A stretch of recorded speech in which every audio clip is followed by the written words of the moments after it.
Non, je n'arrive pas tout droit de Fukushima, mais bien du centre de Paris où la pollution bat son plein comme dans beaucoup d'autres centres-villes du monde.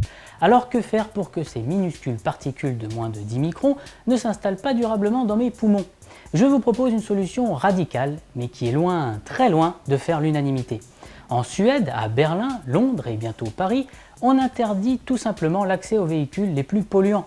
Cette décision de créer les APA, zones d'action prioritaire pour l'air, un peu sous la pression de Bruxelles, il faut bien le dire, intervient alors que les pays ne respectent pas les normes de qualité de l'air. Côté pour, on rappelle que ces particules fines sont responsables de maladies cardiovasculaires. Créer une taxe dissuasive pour les gros pollueurs a permis une diminution de ces émissions de 19% à Londres, 25% à Berlin et 40% à Stockholm. De plus, la loi encourage les entreprises à remplacer leurs épaves agonisantes par des véhicules moins polluants.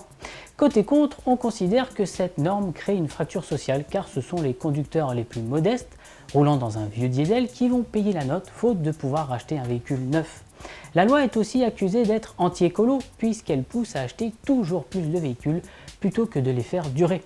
D'autre part, cette mesure ne ferait que déplacer la pollution car les vieux poids lourds pollueurs auront une deuxième vie dans des pays en développement moins soucieux de la pollution. Alors, que faire? Êtes-vous pour ou contre ces Low Emission Zones? Donnez-nous votre avis sur ecomobilité.tv. À bientôt!